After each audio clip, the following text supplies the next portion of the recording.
Que la paz de Jesucristo sea contigo, te habla Lorel Quiles y esto es Adoración Backstage. No podría imaginarme la cara de los discípulos de Jesús cuando Él les dijo que debían darle de comer a una multitud de más de 5,000 personas. Es que solo de pensarlo me da risa. Y aún más porque estoy segura de que en un principio ellos no imaginaron que algo así sucedería. Si ellos eran algo así como algunos de nosotros que hemos sido criados en el Evangelio, que nos inculcan tanto el éxito ministerial y cuán grandemente Dios nos va a usar, me imagino que al ver a la multitud al principio se sentirían hasta orgullosos, hasta exitosos. ¡Wow! La asistencia a nuestro evento fue todo un éxito. ¡Wow! A la verdad que este ministerio es todo un éxito. Estar con Jesús es lo máximo. Pero qué clase de virada de tortilla cuando Jesús le dijo, ok, ahora denle de comer a todos. Uf. Y pues sí, mi hermano, muchos de nosotros en nuestro caminar con Dios generalmente no estamos preparados para esta otra cara de la moneda. Queremos el éxito ministerial. Queremos la multitud. Pero eso de tener que darle de comer a todos así de la nada, con nuestros recursos, como que eso no brega. ¿Verdad? ¿Te ha pasado algo así? Y aunque quizás al principio hagamos silencio y aparentemos que tenemos todo bajo control, llegará el momento en que tengamos que hacer y decir como Felipe. Llegará el momento en que tengamos que aceptar delante de Dios que la multitud es demasiado grande. Y ahora no hablo solo de la parte ministerial, porque ciertamente nos ocurre así en otras áreas de nuestra vida. Tal vez la multitud que enfrentas hoy y debes saciar son heridas internas o temores en tu corazón. Quizás son necesidades económicas. O tal vez hay una multitud de pecados delante de ti con la que ya no puedes lidiar. Son pecados que se han acumulado con el tiempo y ya en este punto son muy difícil ocultarlos. Y así como Felipe, quizás muchos de nosotros tenemos que venir hoy donde el Señor y decirle, pues mira, yo quisiera hacer lo que tú dices. Quisiera poder saciar el hambre de toda esta gente o de toda esta multitud. Pero lo cierto es que mis fuerzas no me dan. Lo cierto es que no tengo dinero suficiente. Lo cierto es que no sé ni por dónde empezar. Lo cierto es que no puedo.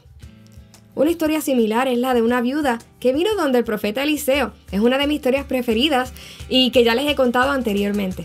Su marido había muerto y ahora el acreedor amenazaba con quitarle su casa y sus hijos. Esta situación para nada me da risa y no quisiera siquiera imaginarme en una situación similar. Pero el punto es que de la misma manera, ella tuvo que llegar donde el profeta y presentar su insuficiencia.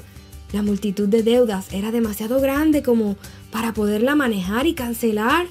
Son muchas mis deudas. ¿Qué hago? ¿Y qué me dices del pueblo de Israel que una y otra vez eran amenazados por ejércitos numerosos? Son demasiados. La multitud de ofensas y ataques son demasiadas. Nos rodean, no hay respiro, no podemos dormir, no hay descanso ni por un minuto. Nuestros enemigos se han multiplicado como hormigas, Señor. Ya no podemos más. Esta multitud es demasiado grande. O quizás eres como aquellos dos en el camino de Emaús que salieron porque la presión de quedarse en Jerusalén era demasiado fuerte. Jesús murió y nos ha dejado con demasiadas incógnitas. Son demasiadas las dudas. ¿Valdrá la pena quedarnos en este camino? Las interrogantes son muchas. Las cosas que nos han sucedido, como nos pasa, las cosas que nos han sucedido aquí, en esta iglesia, en este lugar, son demasiado difíciles de manejar. Ya en este punto, no sabemos qué más hacer.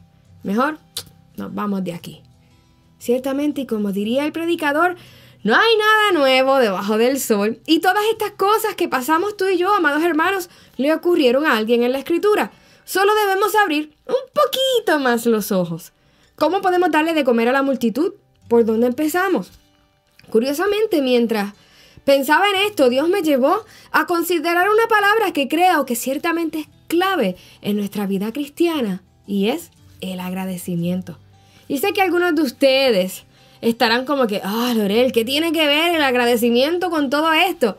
Bueno, pues si vemos cada uno de estos eventos y cómo fueron tomando su forma hasta llegar a una resolución, nos vamos a dar cuenta que todos comenzaron con un paso de fe, con una acción de fe llamada gratitud. Sí, no en balde la Biblia dice que entremos por sus puertas con acción de gracias. ¿Y cómo es que dar gracias es una acción? Como sabemos, el hecho de dar gracias tiene que ver con hacerse una determinación, pero cuando hablamos de acción generalmente pensamos en un movimiento, en un acto tangible, no solamente en verbalizar algo como decir gracias y ya está, ¿cierto?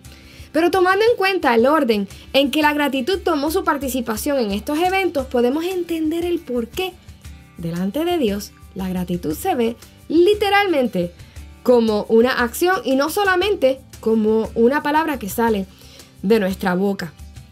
En todas estas instancias hubo gratitud entrando por sus puertas, es decir, desde antes que algo sucediera. Y cuando tú y yo somos capaces de dar gracias antes de ver algo, antes de ver un resultado, esto, amados hermanos, es la fe. La gratitud antes de ver algo no es otra cosa que un acto, una acción de fe. Fíjense en el primer evento.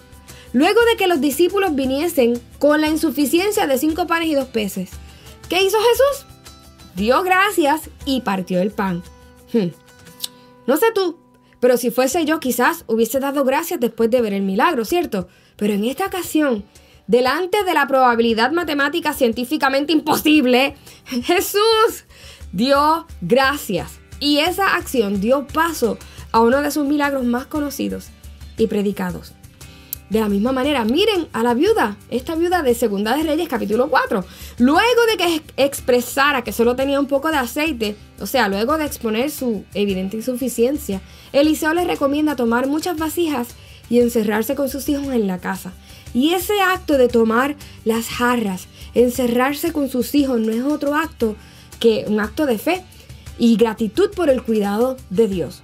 Gracias, Señor, por tu palabra y por tu instrucción. Gracias por cuidar de mí y de mis hijos. Hoy cierro mis puertas a la duda y confío en tu provisión. Ella sabía y estaba agradecida por el consejo recibido del cielo. Y acto seguido, ¡pum!, todas las vasijas son llenas de aceite milagrosamente. Por otro lado, ¿a quiénes Dios ordenaba a poner al frente del ejército? A los levitas, a los encargados de dirigir al pueblo en alabanza.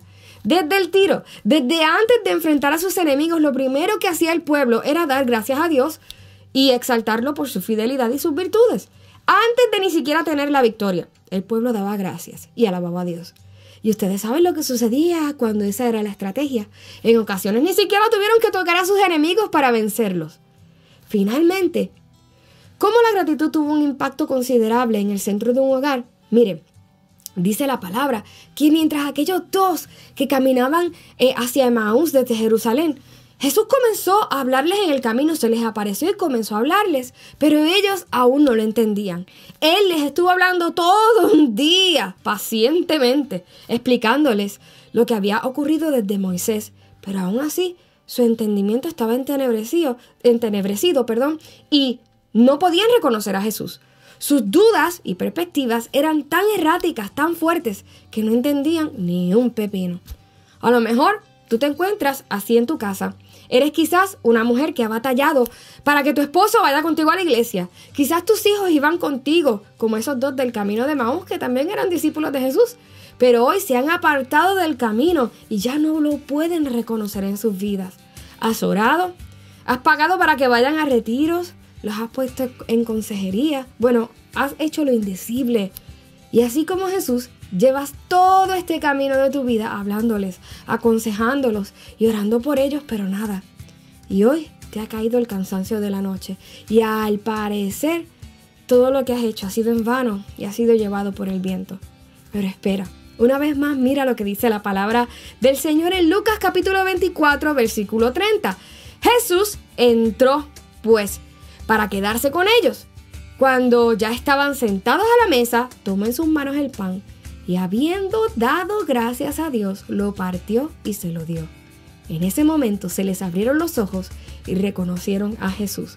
El mismo Jesús estuvo hablándoles todo el camino, pero no fue hasta que dio gracias y partió el pan que sus ojos fueron abiertos. La gratitud, amados hermanos, fue la llave, la acción que abrió las puertas del entendimiento de aquellos que antes no entendían. Y hoy Dios quiere recordarnos lo mismo. quiere volver a decirnos, antes de hacer nada, antes de recibir nada, activemos nuestra fe dando gracias. Desde el inicio de tu día, da gracias. Sin duda la gratitud operará de forma indecible, no solamente en tu vida, sino en la vida de los demás. No solamente tu gratitud callará al enemigo, no solamente te traerá perspectiva y claridad, sino que servirá de preámbulo para dar de comer a esa multitud que hasta ahora había sido imposible de saciar. Padre, gracias por la provisión que tú has hecho en la cruz a través de Cristo Jesús. Gracias porque has hecho provisión, Señor, para nuestras ansiedades, para nuestra sanidad, la sanidad de nuestras ansiedades y de nuestras enfermedades. Algunas de ellas se han convertido en una multitud que consecuentemente han producido más y más enfermedades, pero a través de la sangre de Jesús, tú has hecho provisión para ellas. Tú has hecho provisión en el Calvario para la sabiduría con que podamos manejar nuestras finanzas. Señor, nuestras deudas son demasiado grandes, así que te pedimos que por causa de Jesucristo y esa provisión que se ha hecho en la cruz, que tú nos des sabiduría para que podamos, Señor, salir de ellas con honra y con justicia. También te damos gracias y sobre todas las cosas te damos gracias porque tú has hecho provisión en la cruz para la multitud de nuestros pecados. Hemos pecado mucho, Señor. Tú sabes, Señor, que si la gente fuera a ver nuestros pecados, lo que verían serían montañas delante de nosotros.